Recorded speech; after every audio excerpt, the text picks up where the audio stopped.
Praise the lord. ఈ యొక్క దినాన మనము రూతు గ్రంథంలో నుంచి కొన్ని విషయాలు మనం ధ్యానం చేసుకుందాం. ప్రత్యేకంగా రూతు యొక్క లైఫ్ ని మనం చూద్దాం. The story of Ruth, God works wonders in the worst of times. God works wonders in the worst of times. ఆ ట్యాగ్ లైన్ తో మనము ఇక రూత్ గ్రంథంలోనికి వెళ్దాం. రూత్ గ్రంథాన్ని మనము 4 అధ్యాయాలు కనుక మనం చూసినట్లయితే, మొట్టమొదటి అధ్యాయంలో మనం చూసేది ఏంటంటే వీపింగ్, ఏడ్పుని మనం చూస్తాం. కరువులో జరిగినటువంటి మోయాబు దేశంలో కరువు, ఆ యొక్క కరువులో జరిగినటువంటి మరణాలు, ఆ యొక్క మరణాల వల్ల జరిగినటువంటి దుఃఖం. రెండవ అధ్యాయంలో కనుక మనం చూసినట్లయితే working, Ruth she was working in the fields. మూడోది వెయిటింగ్, తను దేవుని యొక్క సమయం కొరకు, కార్యం కొరకు కనిపెట్టుకోవడము. బోయాజ్ యొక్క పాదాల దగ్గర మనం చూస్తాం. 4వ అధ్యాయంలో వెడ్డింగ్. ఈ 4 అధ్యాయాల్ని మనము వాటి యొక్క సమ్మరీని గనుక మనం చూసినట్లయితే, మొదటి అధ్యాయంలో ఏడ్పు. రూత్ ఎక్కడుందంటే మోయాబు దేశంలో ఉంది. మరణము, కరువు, దేవుని యొక్క తీర్పు, అవిధేయత, ఇవన్నీ కూడా ఆ యొక్క కుటుంబంలో మనం చూస్తా ఉన్నాం. రెండవ అధ్యాయంలో రూతు ఇక్కడ బెత్లెహేంలో ఉంటా ఉంది. తన యొక్క అత్తతో పాటు నీ జనమే నా జనము, నీ ప్రజలే నా ప్రజలు, నీ దేవుడే నా దేవుడని ఆమె బెత్లెహేంకి వచ్చింది. బోయాజ్ యొక్క పొలంలో పనిచేస్తా ఉంది. She's working day. మూడవ అధ్యాయంలో కనుక మనం చూసినట్లయితే waiting at the feet of Boaz. సమీప బంధువు ధర్మమును నెరవేర్చమని ఆమె అడుగుతూ ఆయన పాదాల దగ్గర కనిపిస్తా ఉంది. 4వ అధ్యాయంలో వెడ్డింగ్, అద్భుతమైనటువంటి ముగింపుని మనం చూస్తాం. ఈ యొక్క రూత్ గ్రంథానికి ఉన్నటువంటి ప్రాముఖ్యత ఏంటంటే, ఈ బిగినింగ్ కి ఎండింగ్ కి చాలా పారాడాక్స్ ఉంటాయి అన్నమాట. అంటే ఒక ఏడ్పుతో ప్రారంభమై సంతోషంతో ముగించటం, ఒక ఫ్యామిన్ తో ప్రారంభమై ఫీస్ట్ తో ముగించటం, వీపింగ్ తో ప్రారంభించబడి వెడ్డింగ్ తో క్లోజ్ అవడం, ఒక డెత్ తో స్టార్ట్ అయ్యి ఒక బర్త్ తో అది ముగించటము, ఒక అవిధేయతతో ప్రారంభించబడి విధేయతతో ముగించటము. ఈ విధంగా మనం చూసినట్లయితే ఎంతో ఒక కాంట్రాస్టింగ్, ఒక పారాడాక్స్ ఆ యొక్క బుక్ లో మనం అద్భుతంగా మనం చూస్తాం. ఈ బుక్ లో కనుక మనం చూసినట్లయితే ప్రాముఖ్యమైనటువంటి క్యారెక్టరిస్టిక్స్ కనుక మనం చూసినట్లయితే, ఎలిమెలెక్, ఒక శరీరానుసారమైనటువంటి మనసు కలిగినటువంటి ఎలిమెలెక్ ను మనం చూస్తాము. నయోమి, తను కూడా రాజీ పడిపోయేటువంటి మనస్తత్వం కలిగి ఆ తర్వాత రికవర్ అయినటువంటి, తిరిగి వెనక్కి వచ్చినటువంటి నయోమిని మనం చూస్తాం. ఓర్ఫా, ఆ కేర్లెస్ ఓర్ఫాని మనం చూస్తాము.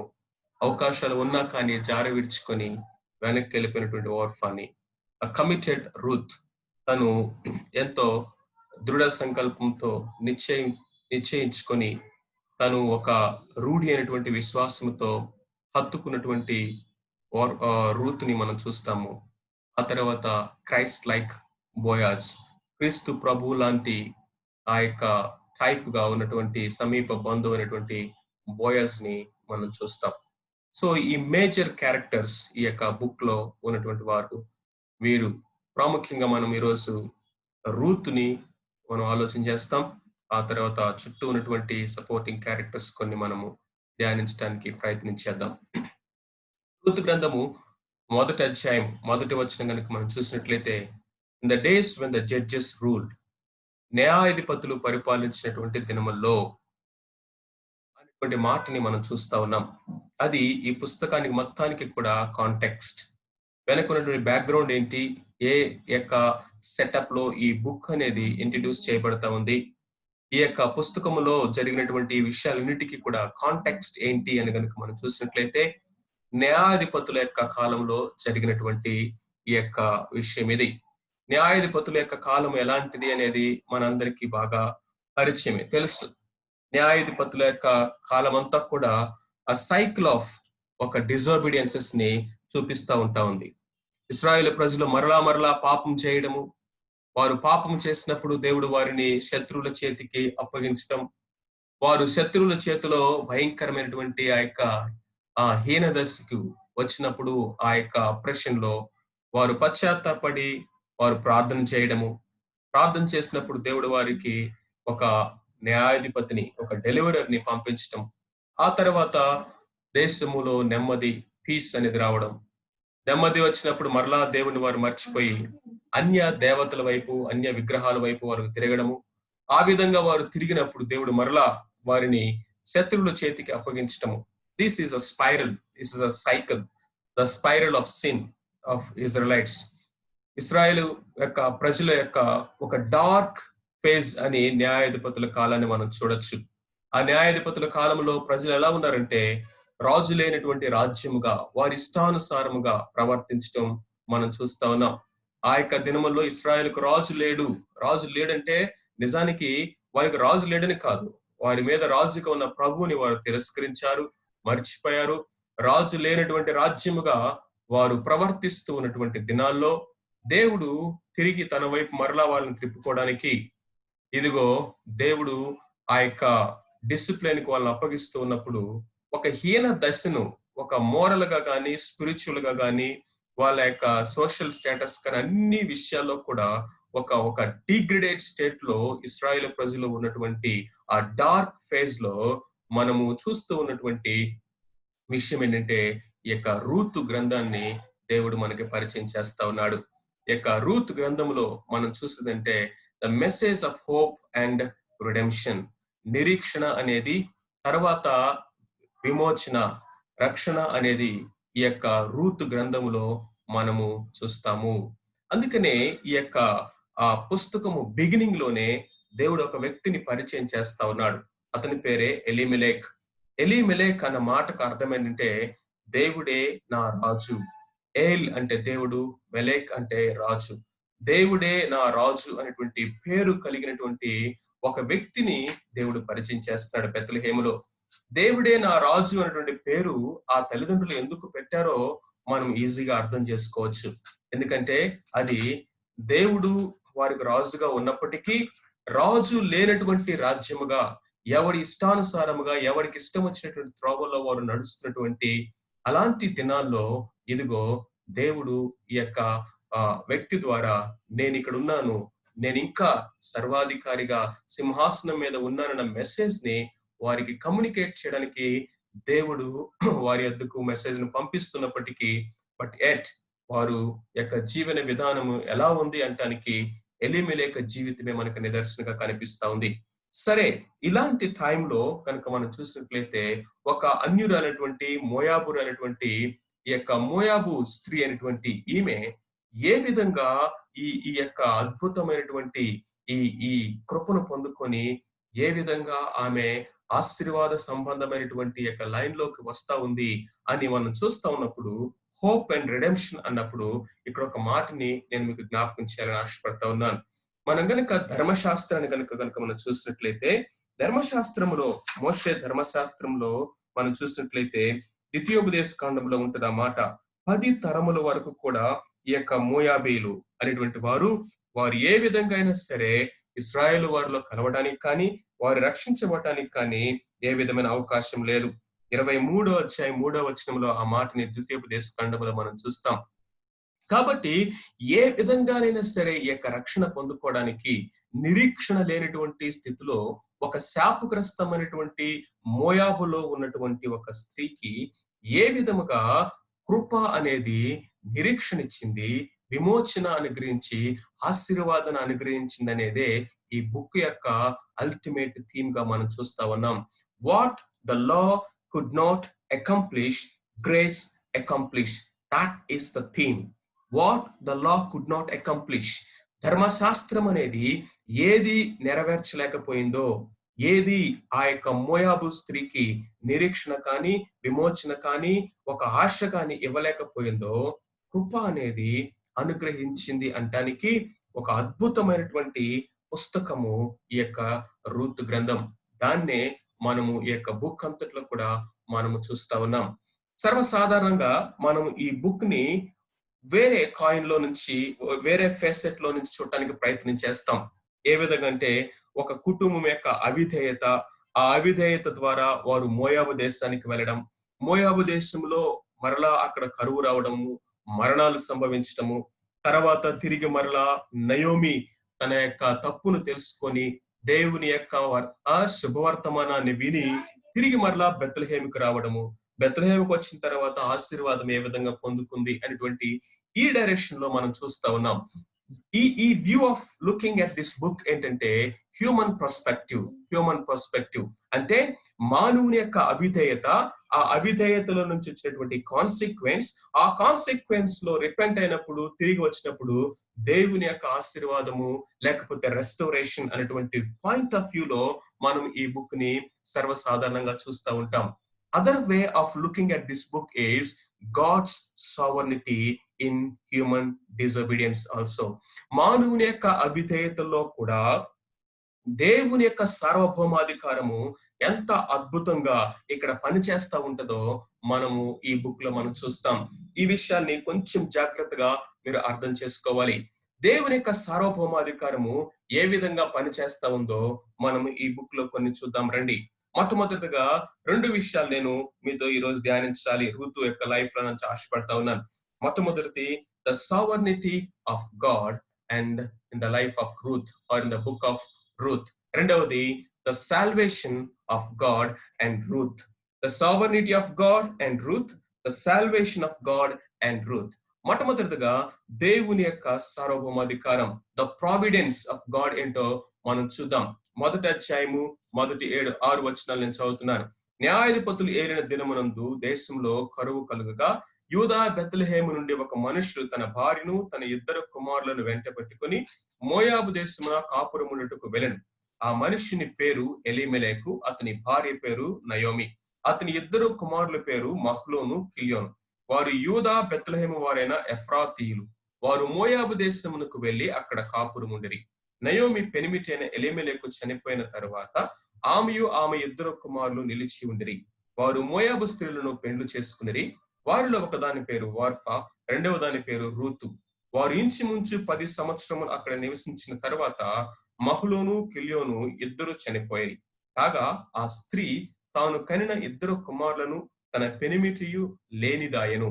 వారికి ఆహారం ఇచ్చుటకు యెహోవా తన ప్రజలను దర్శించినని ఆమె మోయాబు దేశంలో వినెను కనుక మోయాబు దేశమును విడిచి వెళ్ళుటకై ఆమెయు ఆమె కోడండును ప్రయాణమైరి.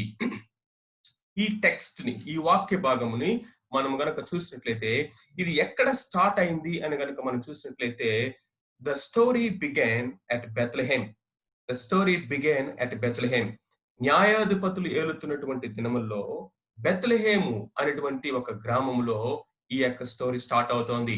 ఏమైంది అని గనక మనం చూసినట్లయితే అక్కడ ఒక కరువు వచ్చింది. ఆ కరువులో కనుక మనం చూసినట్లయితే ఒక కుటుంబము ఆ బెత్లెహేముని, యూదా దేశాన్ని విడిచిపెట్టి వారు మోయాబు దేశానికి వారు మైగ్రేట్ అయ్యారు. ఒక వలస కూలీలాగా ఆ యొక్క వేరే పని చేసుకోవడానికి అక్కడ పొట్ట చేత పట్టుకొని వెళ్ళారన్నట్లుగా ఆ దేశానికి వారు మైగ్రేట్ అవ్వటం మనం చూస్తాం. ఆ కుటుంబము ఎలీమెలెకు యొక్క ఫ్యామిలీ. మొట్టమొదటిది ఫ్యామిన్ చూస్తా ఉన్నాము బెత్లెహేములో లేకపోతే యూదా దేశంలో. రెండవది ఒక ఫ్యామిలీని మనం చూస్తా ఉన్నాము, మైగ్రేట్ అయినటువంటి ఒక ఫ్యామిలీని. ఆ తర్వాత కనుక మనం చూసినట్లయితే ఒక ఫ్యూనరల్ ని మనం చూస్తా ఉన్నాం. ఇక్కడ చనిపోయినటువంటి తన యొక్క ఒక పెనిమిటిని లేకపోతే 2 కుమారులని మనం చూస్తా ఉన్నాం. ఇవన్నీ ఇక్కడ ఎందుకు మనం ఆలోచన చేస్తా ఉన్నామంటే వీటికి మోయాబు దేశంలో ఉన్నటువంటి ఒక యవనస్తురాలకి కనెక్షన్ ఉంది, సంబంధం ఉంది. చూడండి, ఈ ఈ యూదా దేశంలో జరిగినటువంటి యొక్క కరువు గురించి మనం గనక ఆలోచన చేసినట్లయితే ఇక్కడే దేవుని యొక్క సార్వభౌమాధికారములో, ఆయన యొక్క అనంత జ్ఞానములో దేవుడు ఏ విధంగా థింగ్స్ ని మూవ్ చేస్తా ఉంటాడో, ఎవరిని ఎక్కడ కనెక్ట్ చేస్తా ఉంటాడో చూడండి. యూదా దేశంలో వచ్చినటువంటి ఒక కరువుకి ఎక్కడో మోయాబు దేశంలో దేవుని ఎరగని స్థితిలో కెమోష్ అనేటువంటి ఆయా మోయాబు దేవతని ఆరాధిస్తూ మోయాబు సంస్కృతిలో మోయాబు ప్రజల మధ్య అసలు వీరికి ఏ సంబంధం లేనటువంటి ఒక స్త్రీని దేవుడు రానున్నటువంటి దినాల్లో కనెక్ట్ చేయడానికి ఇదిగో ఈ కరువుని ఎలా వాడుకుంటాడో మనం జాగ్రత్తగా ఆలోచించాలి. అగైన్ ఇది మనం చాలా జాగ్రత్తగా అర్థం చేసుకోవాలి. అంటే దేవుడు రూత్ని వీళ్ళ కుటుంబంలో తీసుకురావడానికి, వీళ్ళందరినీ అవిధేయత చేయించడానికి దేవుడే పురికొల్పాడా అంటే అది ఎన్నటికీ కానే కాదు. That's why I tell you in the beginning, ఈ హ్యూమన్ డిజోబీడియన్స్ లో కూడా, మానవుని యొక్క బలహీనతలో కూడా దేవుని యొక్క సార్వభౌమాధికార చిత్తాన్ని దేవుడు ఎంత చక్కగా అద్భుతంగా నెరవేర్చుకోగలుగుతాడో, శాపాన్ని సైతము దేవుడు ఆశీర్వాదంగా ఏ విధంగా మారుస్తాడో, అవిధేయతలో కూడా దేవుడు ఏ విధంగా పాఠాలు నేర్పించి ఆయన మరలా విధేయత యొక్క ఫలాన్ని అద్భుతంగా ఏ విధంగా రుచి చూపిస్తాడు అంటానికి ఈ యొక్క పోర్షన్ చాలా అద్భుతంగా మనకు తెలియచేస్తా ఉంది. సో కాబట్టి ఒక ఫ్యామిన్ కి ఇదిగో మోయాబు దేశంలో ఉన్నటువంటి రూత్ కి కనెక్షన్ ఉంది. ఎందుకంటే ఆ ఫ్యామిన్ బట్టి ఒక ఫ్యామిలీ మోయాబు దేశంలోనికి వెళ్తా ఉంది. ఆ యొక్క ఫ్యామిలీలోనికి ఇప్పుడు ఈ యొక్క రూత్ రాబోతా ఉంది. ఆ సంగతి వస్తున్నటువంటి ఎలీమెలెకుకు తెలియదు, మోయాబు దేశంలో ఉన్నటువంటి యవనస్తున్నటువంటి రూత్ కి కూడా తెలియదు. కానీ దేవుని యొక్క సర్వజ్ఞానంలో జరగబోయేటటువంటిది ఆయనకి తెలుసు. ఆ తర్వాత కనుక మనం చూసినట్లయితే ఏ విధంగా ఆ యొక్క వారు ఈ రూత్ లేకపోతే ఓర్ఫా అనేటువంటి వారిని తన యొక్క ఇద్దరు కుమారులకి వివాహం చేసిందో ఈ యొక్క నయోమి మనకు తెలియదు. కానీ అక్కడ అయితే ఇదిగో తన యొక్క కుటుంబంలో మరణములు అనేవి మనం చూస్తా ఉన్నాం. ఇఫ్ ఎట్ ఆల్ మహలోను కిల్యో అనేటువంటి వాళ్ళు ఇద్దరు కనుక చనిపోకపోయినట్లయితే ఒకసారి ఊహించండి రూత్ గ్రంథం యొక్క స్టోరీ ఎలా ఉండేది. మహలోను కిల్యోను చనిపోకుండా ఉండినట్లయితే ఏ విధంగా ఈ రూత్ గ్రంథము ఉంటా ఉండేది మనం ఊహించలేము కూడా. ఎందుకంటే దీనికి ఒక పర్పస్, ఉద్దేశం ఏది లేనిదిగా ఒక అవిధేయమైనటువంటి కుటుంబాల గురించి మనం ఆలోచించాల్సిన అవసరం లేదు. కానీ ఒక ఫ్యామిన్ అనేది ఏ విధంగా ఒక ఫ్యామిలీని మూవ్ చేసిందో, ఆ ఫ్యామిలీలో ఫ్యూనరల్ అనేది ఏ విధముగా వాళ్ళని మరలా తిరిగి బెత్లెహేముకి రావడానికి టర్న్ చేస్తా ఉందో మనం ఇక్కడ చాలా జాగ్రత్తగా ఆలోచన చేసినట్లయితే, how God uses suffering, how God uses odd things, how God uses sometimes the toughest things in life to fulfil his own purposes in his sovereign wisdom. తన సర్వ జ్ఞానములో, సార్వభౌమాధికార చిత్తములో దేవుడు ఏ విధంగా థింగ్స్ ని ఆ యొక్క స్టీరింగ్ తో మూవ్ చేసుకుంటూ వెళ్తా ఉంటాడో మనం ఇక్కడ చూస్తాం. ఫైనల్ గా 6వ వచనం కనుక మనం చూసినట్లయితే there was a fear to Ruth. ఏంటి ఆ ఫియర్ అని కనుక మనం చూసినట్లయితే, ఇప్పుడు తన యొక్క భర్త చనిపోయారు, లేకపోతే నయోమి యొక్క ఇద్దరు కుమారులు చనిపోయారు. మిగిలింది ఎవరంటే పెనిమిటి లేనిదిగా, కుమారులు లేనిదిగా నయోమి ఇద్దరు విడోస్ తో మిగిలిపోయింది. We see there a weeping widows at the tombs of their own husbands. చాలా చక్కగా ఒక ఆయన రాస్తా ఉన్నాడు. ఏమంటున్నాడంటే జాన్ ఫిలిప్స్ అనేటువంటి భక్తుడు ఒక మాట చాలా చక్కగా రాశాడు. వారు ఫ్యామిన్ ని తప్పించుకుందామని చెప్పేసి మోయాబు దేశానికి వెళ్ళారంట. కానీ అక్కడ ఫ్యూనరల్స్ ని ఎదుర్కోవాల్సి వచ్చిందంట. రొట్టెలు లేవని మోయాబు దేశానికి వెళ్ళారంట. అక్కడ రొట్టెలున్నా కానీ తినటానికి మనుషులు కరువైపోయారు అని రాస్తూ వచ్చాడు. కానీ దేవుని యొక్క కృప ఎంత అద్భుతమైనదంటే ఆల్మోస్ట్ 10 years తర్వాత, వారికి వివాహాలైన తర్వాత, వారు చనిపోయిన తర్వాత దేవుడు ఇప్పుడు వారిని దర్శించడానికి ఒక శుభవర్తమానాన్ని పంపిస్తా ఉన్నాడు. ఏంటి ఆ శుభవర్తమానం అంటే దేవుడు తన ప్రజలని దర్శించాడు. ఇప్పుడు ఆ యొక్క నయోమి తిరిగి తన దేశానికి వెళ్ళడానికి ప్రయాణం అవుతున్నప్పుడు నౌ సి రూత్ ఏ విధంగా రియాక్ట్ అవుతా ఉందో ఈ యొక్క పరిస్థితిలో. సో అక్కడ కనుక మనం చూసినట్లయితే ఈ హైలైట్ చేయబడినటువంటి యొక్క మాటల్ని మనం ఆలోచన చేసినట్లయితే there was a famine and there was a family, and there were funerals, and there was a fear, and all these situations అనేవి రూత్ ని ఏ విధంగా మూవ్ చేసుకుంటూ వచ్చింది. ఒకవేళ గనక నయోమి గనక ఆ మాట వినకపోతే, ఆ మోయాబు దేశంలోనే ఆ విడోస్ అనేటువంటి తన యొక్క కోడళ్లతో అక్కడే గనక ఉన్నట్లయితే, look at the conclusion of Ruth గ్రంథం యొక్క ముగింపు ఎలా ఉంటుండేది ఒకసారి ఊహించడానికి కూడా మనకి అర్థం కాదు. కానీ ఈ థింగ్స్ అన్నిటినీ కూడా దేవుడు ఏ విధంగా అద్భుతంగా ఒక వ్యక్తి యొక్క జీవితంలో తాను ఉద్దేశించిన సంకల్పాలు నెరవేర్చుకోవడానికి మూవ్ చేసుకుంటూ వస్తా ఉన్నాడో మనం ఆలోచించేసినప్పుడు అది అద్భుతంగా కనిపిస్తా ఉంది. సో కాబట్టి దేవుని యొక్క సార్వభౌమాధికారములో దేవుడు అక్కడ అలో చేసినటువంటి famine, a family, a funeral and a fear, ఇవన్నీ కూడా మనం చూస్తా ఉన్నాం. రెండవదిగా కనుక మనం చూసినట్లయితే, before enter into the second thing, మొట్టమొదటి దాని విషయంలో మన జీవితాల్లో మనం అర్థం చేసుకోవాల్సినటువంటి కొన్ని విషయాల్ని మనం ఆలోచించాలి. అది ఆల్రెడీ మనము ఈ రూతు గ్రంథంలో మొదటి 7 వచనాల్లో చూసినప్పుడు, దేవుని యొక్క సార్వభౌమాధికార చిత్తానికి మనల్ని మనం అప్పగించుకున్నప్పుడు కొన్ని సార్లు ఆ యొక్క పరిస్థితులు అనేవి మన ఫేవర్ గా మూవ్ అవ్వకపోవచ్చు. ఒకసారి ఊహించండి, రూత్ ఆ టైంలో క్వశ్చన్ చేసుకుని ఉండొచ్చు, ఇన్ దిస్ యంగ్ ఏజ్ లో నేను విడోని ఎందుకు అవ్వాలి, ఎందుకు నేను నా భర్తను పోగొట్టుకోవాలి, నేను ఏం తప్పు చేశాను, లేకపోతే దేవుడు నాకు ఈ అన్యాయం ఎందుకు చేశాడు, లేకపోతే మా కుటుంబంలోకి కష్టం ఎందుకు రావాలి, ముగ్గురు మగవాళ్ళు కూడా చనిపోయినటువంటి ఒక విడవబడినటువంటి ఒక దరిద్రతమైన కుటుంబంగా మేము ఎందుకు ఈ విధంగా విడవబడాలి, where is God, what he is doing అనేటువంటి క్వశ్చన్స్ అనేవి సర్వసాధారణంగా రావడానికి మనకి ఖచ్చితంగా అవకాశం ఉంది. కానీ in the midst of adversities, how God is beautifully steering out his wonderful purposes అనేవి మనము దేవుని యొక్క సార్వభౌమాధికారాన్ని మనం అర్థం చేసుకుంటే తప్ప మనము మన యొక్క జీవితాన్ని ఎస్ లార్డ్ అని యోబులాగా మనము దేవుని స్తుతించగలము ప్రియులారా. కానీ నయోమి కనుక మనం చూసినట్లయితే, సర్వశక్తిమంతుడు నాకు గొప్ప కీడు చేశాడనో, లేకపోతే నాకు తీర్పు తీర్చాడనో, నాకు విరోధి అయ్యాడనో, నేను సమృద్ధి అయిన దానిగా వచ్చి నేను ఏమి లేని దానిగా అయ్యాడని, దేవుడు నాకు విరోధి అయ్యాడని తను మాట్లాడగలటం మనం చూస్తా ఉన్నాం.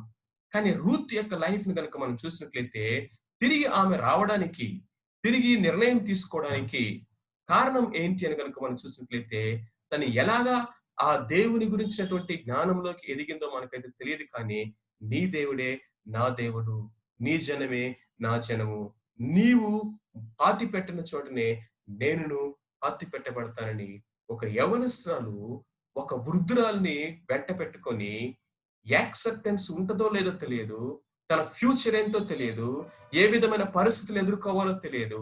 when everything is dark and bleak at his future, she took a decision to go forward. అది ఇక్కడ అద్భుతంగా మనము రూత్ యొక్క నిర్ణయంలో నుంచి నేర్చుకోగలిగినది. That is the comfort and the confidence the sovereignty of God gives.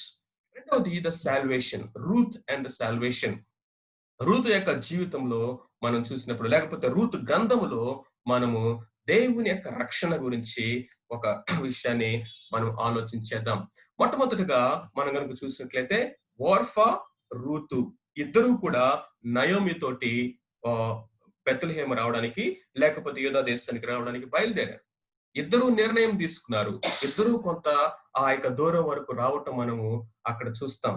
But ఎప్పుడైతే నయోమి ఒక్కసారిగా ఆగి వాళ్ళిద్దరితో ఇప్పుడు మాట్లాడటం స్టార్ట్ చేస్తా ఉంది, we can just imagine the picturise the whole scene.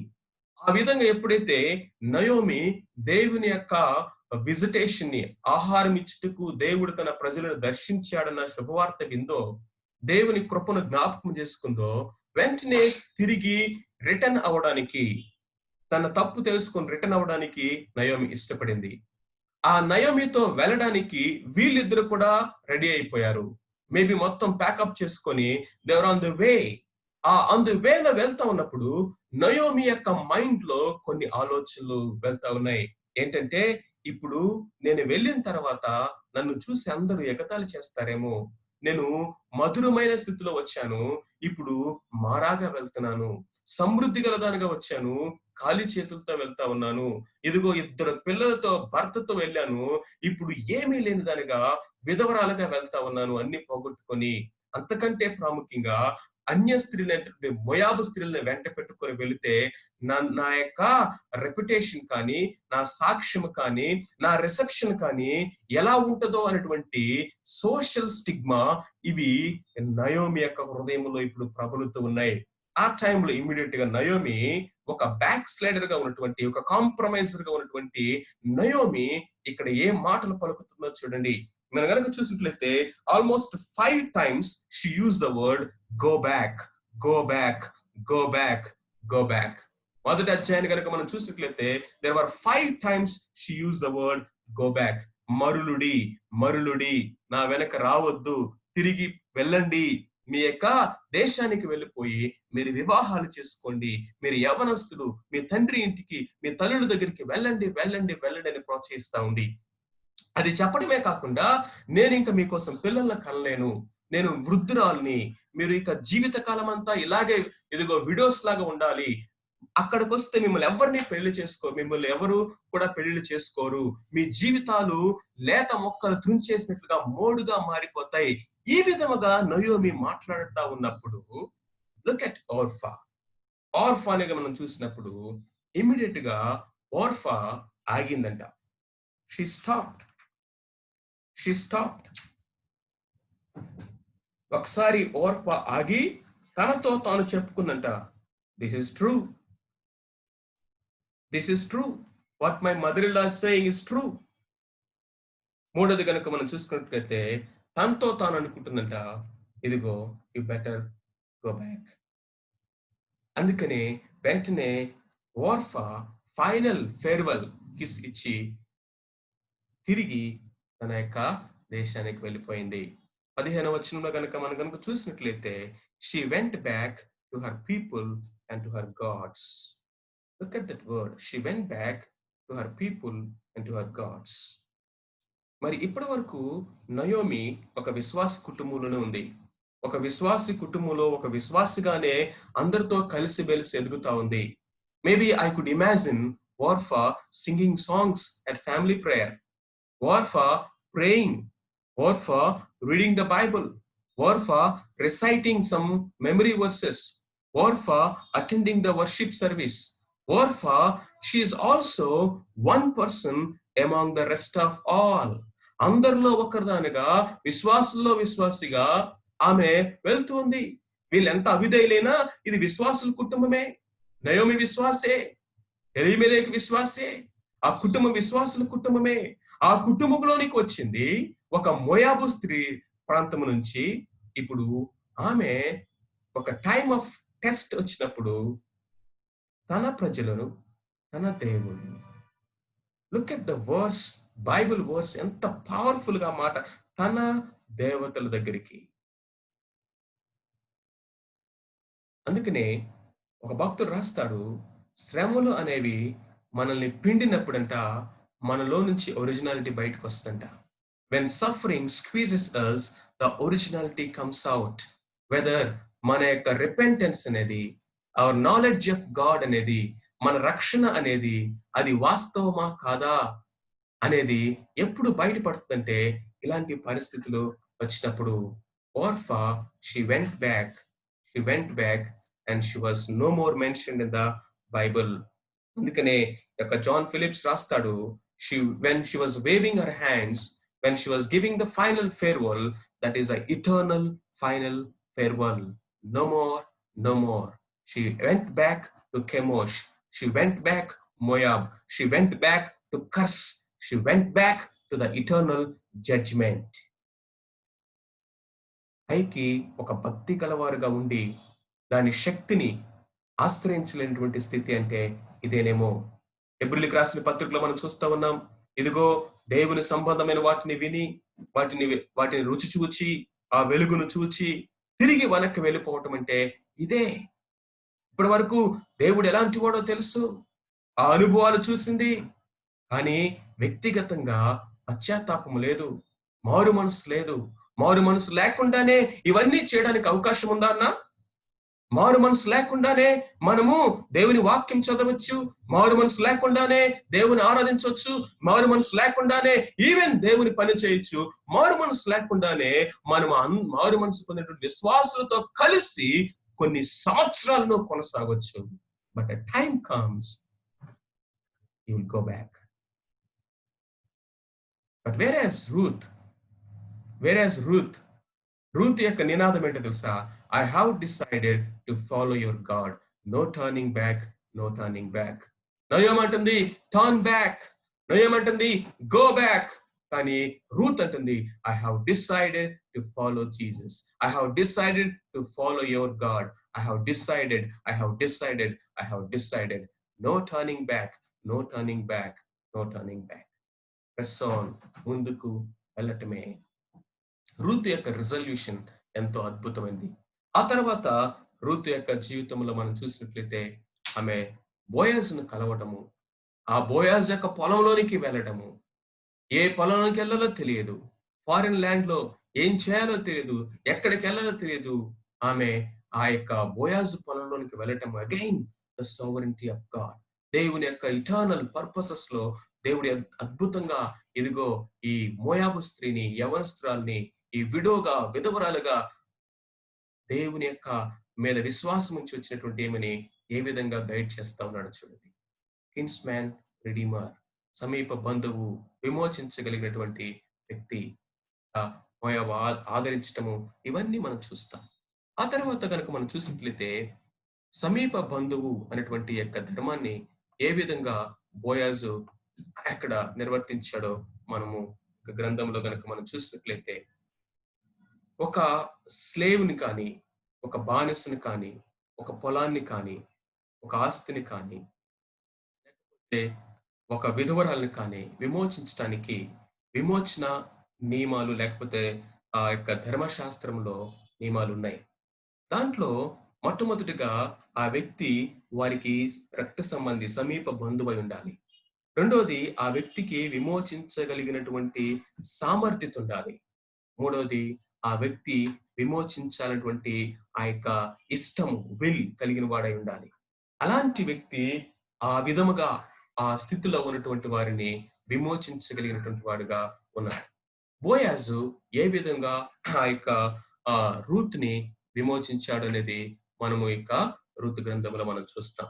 ఆ తర్వాత వివాహం చేసుకోవడము, వివాహం తర్వాత వారికి దేవుడు ఆశీర్వదించి ఓబేతుని ఇవ్వడము, ఆ యొక్క వృద్ధాప్యములో, ముసలితనములో ఇదిగో నాకు కుమారుని దయచేశాడు అని దాదీగా పెంచటము, మారాగా అయినటువంటి జీవితాన్ని మధురముగా దేవుడు మార్చాడు. యవన జీవితంలోనే మోడుబారిపోయినటువంటి ఒక మోయాబురాలుగా, అన్యురాలుగా ఉన్నటువంటి ఆమెని దేవుడు ఇదిగో ఏ విధంగా ఆ యొక్క ఆశీర్వాద సంబంధమైనటువంటి తన యొక్క రాయల్ వంశంలోనికి, గాడ్లీ లీనియేజ్ లోనికి ఆమెని తీసుకొని రావటం, ఆ యొక్క కుటుంబంలోనికి జతపరచడం అనేది మనం చూస్తా ఉన్నాం. సో ఇక్కడ కనుక మనం చూసినట్లయితే what is the gospel in this book? ఏ విధముగా ఈ పుస్తకం మనకి ఆ గాస్పల్ సువార్తని ప్రకటిస్తా ఉంది. Jesus Christ is our kinsman redeemer. యేసు క్రీస్తు ప్రభువారు మన యొక్క సమీప బంధువు అయి ఉన్నాడండి. ఆ మోయాబు స్త్రీలాగా మనం శాపగ్రస్తమైన స్థితిలో, ఏ విధముగా ధర్మశాస్త్ర మూలముగా ప్రవేశము, అనుగ్రహము లేనటువంటి వారిగా నిత్య నాశనానికి మనము జోగుతున్నటువంటి స్థితిలో ఉన్నప్పుడు, దేవుడు తన యొక్క సార్వభౌమాధికార చిత్తములో అన్ని ఆర్టికులేట్ చేసి మనకి ఆ రక్షణ సువార్తని వినిపింపచేసి మనలో ఆ యొక్క విశ్వాసము అనేటువంటి వరాన్ని ఆయన అనుగ్రహించి, ఆయన కృపను మనకి పాత్రులుగా చేసి ఇదిగో ఆయన వైపు తిరిగినప్పుడు మనల్ని విమోచించడానికి మన సమీప బంధువుగా ఆయన మన కొరకు వెల చెల్లించాడు.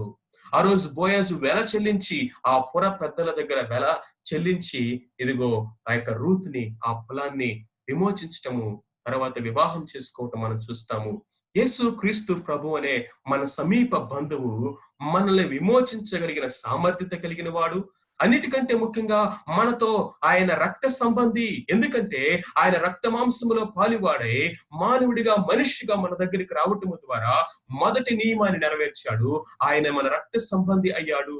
రెండవదిగా ఆయన విమోచించగలిగే సామర్థ్యత కలిగిన వాడుగా ఉంటా ఉన్నాడు. ఎందుకంటే తన నిష్కలంకమ నిర్దోషమైన పరిశుద్ధ రక్తాన్ని ఆయన చిందించి మనల్ని వెలపెట్టి కొన్నాడు. మూడోది, అన్నిటికంటే ముఖ్యంగా మనల్ని విమోచించడానికి ఆయన మనస్సు కలిగిన వాడుగా, ఆయన ఇష్టము కలిగిన వాడుగా ఉంటా ఉన్నాడు. అందుకనే ఆయన అత్యధికమైన ప్రేమ, కృప మన ఎడల కనపరిచాడు. బోయాజు ఇదిగో డబ్బు అనేటువంటి వెలపెట్టి ఆ యొక్క పొలాన్ని కొని రూతుని విమోచించి వివాహం చేసుకున్నాడు. కానీ యేసుక్రీస్తు అనే మన సమీప బంధువు మన ఆ శాపగ్రస్తమైన స్థితిలో ఆ యొక్క ధర్మశాస్త్రమునకు మనం కట్టుబడి ఉన్నప్పుడు విమోచించగలిగిన వారు ఎవరు లేని స్థితిలో ఆయన తన రక్తాన్ని మన కొరకు ఆ యొక్క క్రయధనముగా పెట్టి మనల్ని విమోచించటమే కాకుండా ఆయన మనల్ని వివాహం చేసుకోబోతున్నాడు. మనల్ని ఆయనకు ప్రదానం చేసుకున్నాడు. ఏ విధంగా ఒక శాపగ్రస్తమైన స్థితిలో నుంచి రూతు రాయల్ ఫ్యామిలీలోకి వచ్చింది, డేవిడ్ యొక్క ఫ్యామిలీలోకి వచ్చింది. అంతేకాకుండా యేసుక్రీస్తు ప్రభు యొక్క వంశావళిలోకి వచ్చి ఆ యొక్క దైవికమైనటువంటి గాడ్లీ ఫ్యామిలీలోకి జతపరచబడింది. ఇన్ ద సేమ్ వే ఇదిగో మన సమీప బంధువైన యేసుక్రీస్తు ప్రభు ద్వారా మనము కూడా దైవిక కుటుంబంలోనికి, దేవుని కుటుంబంలోనికి, ఆత్మీయ కుటుంబంలోనికి మనము జతపరచబడ్డాము. ఆయనకి మనము ప్రదానము చేయబడ్డాము. వివాహము కొరకు ఎదురు చూస్తూ ఉన్నాము. What a wonderful type! Boaz అద్భుతముగా యేసు క్రీస్తు ప్రభుకి సాదృశ్యంగా ఉంటే, ఆ యొక్క శాపగ్రస్తమైనటువంటి అన్య మోయాబు స్త్రీ ఇదిగో మనందరికీ సాదృశ్యంగా ఉంటే, ఈ యొక్క రూతు గ్రంథము అద్భుతముగా ఈ న్యాయాధిపతుల కాలములో ఒక డార్క్ ఫేజ్ లో దేవుడు తన కృపను, తన విమోచనను, తన రక్షణను మనకి అద్భుతముగా చూపించేటువంటి ఒక ray of hope in the darkness, the book of Ruth. అది ఆ తరములోనే కాక ఇదిగో నీకు, నాకు, మనందరికీ కూడా ఈ పుస్తకము ఎంతో మన హృదయానికి దగ్గరగా వస్తా ఉంది. ఎందుకంటే మన సమీప బంధువు అయినటువంటి యేసు క్రీస్తు ప్రభు ద్వారా మనం కూడా ఆ శాపగ్రస్తమైనటువంటి స్థితిలో నుంచి విమోచించబడ్డాం. ఇవన్నీ కూడా అవి మనకి బిబ్లికల్ రిఫరెన్సెస్ గా ఉంటా ఉన్నాయి. ఏ విధంగా బోయాజు అక్కడ సమీప బంధువుగా, కిన్స్‌మ్యాన్ రిడీమర్ గా ఉన్నాడు, ఏ విధంగా యేసు క్రీస్తు ప్రభువారు మనకు సమీప బంధువు అయ్యాడు. The book of Ruth is wonderfully presenting the సమీప బంధువు యేసు క్రీస్తు ప్రభు. అంతేకాకుండా మనం ఏ విధంగా దేవుని కృప అనేది మా యొక్క జీవితాన్ని ఆశీర్వాదంలోకి మార్చగలుగుతుంది. ద సేమ్ టైం ఒక అవిధేయత అనేది ఏ విధముగా మనకి ఆ యొక్క కాన్సిక్వెన్సెస్ తీసుకొస్తావనియో మనం ఏ బుక్ లో మనం చూస్తాం. Move to Moab. అంతేకాకుండా మోయాబు స్త్రీలను వివాహము చేసుకోవటము అవిధేయత. మోయాబు దేశంలోనికి వెళ్ళటము అవిధేయత. దేవుని ప్రజలను, సహవాసాన్ని విడిచిపెట్టటము అవిధేయత. ప్రియమైనటువంటి వారులారా, జాగ్రత్తగా ఈ మాటలు మనం గమనించాలి. ఆహారం కోసము మనము ఇదిగో, లేకపోతే ఉద్యోగం కోసమో, శాలరీస్ కోసమో, బెటర్ ఆపర్చునిటీస్ ఉన్నాయనో సహవాసాన్ని విడిచిపెట్టి, లేకపోతే దేవుని చిత్తం లేనటువంటి ప్రాంతాలకి పరిగెడుతూ ఉన్నామేమో నష్టాన్ని మనం కొని తెచ్చుకుంటాం. దేవుని చిత్తంలో లేనటువంటి మన యొక్క మూవ్స్ అనేవి always it's dangerous, some times deadly. We cannot recover it back. But God in His sovereign plan and abundant grace ఆ శాపాన్ని ఆశీర్వాదంగా మార్చాడు. That is other side of the story. But the consequence of disobedience is very costly. దాన్ని మనం అర్థం చేసుకోవాలి. అంతే. రెండవదిగా కనుక మనం చూసినట్లయితే, చేదు అయినటువంటి అనుభవాల్ని మధురానుభూతులుగా ఆయన మార్చగలడు. ఫెయిల్యూర్స్ లో నుంచి ఆయన అద్భుతమైనటువంటి పాఠాలని, జయ జీవితాన్ని జీవించడం ఎట్లాగో నేర్పించగలడు.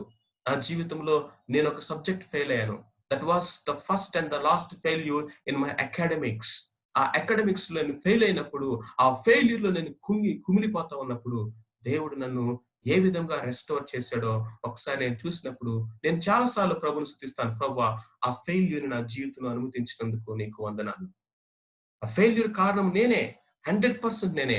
But God in His sovereign plan, He knows how that failure is going to be a blessing to my entire career. But ఆ బిట్టర్ ఎక్స్‌పీరియన్స్‌లో నేను కుమిలిపోతూ అక్కడే ఉన్నట్లయితే, నీ జీవితంలో దేవుని యొక్క ఉద్దేశాలు నువ్వు పోగొట్టుకుంటావు. Turn to God. Repent. Repentance brings the whole change. అద్భుతమైనటువంటి మార్పుని, ఆ యొక్క మారాన్ని మధురంగా మార్చేది పశ్చాత్తాపము. మూడోది విధేయత అనే యొక్క ఆశీర్వాదం ఎంత అద్భుతమైనది. విధేయత చూపించినప్పుడు దేవుడు రూతుకి ఇచ్చినటువంటి ఆ యొక్క భాగ్యము, ఆశీర్వాదము ఒకడు ఊహించలేనిది. కాబట్టి మనము విశ్వాసంతో దేవుని యొక్క మాటకి విధేయత చూపించినప్పుడు దేవుడు మన జీవితాలను కూడా అద్భుతంగా ఆశీర్వదించగలడు. అనేక మందికి ఆశీర్వాదకరంగా ఆయన చేయగలడు. కాబట్టి రండి మనం ప్రార్థన చేసుకుందాం. రూతు యొక్క జీవితంలో నుంచి మనం నేర్చుకున్నాం.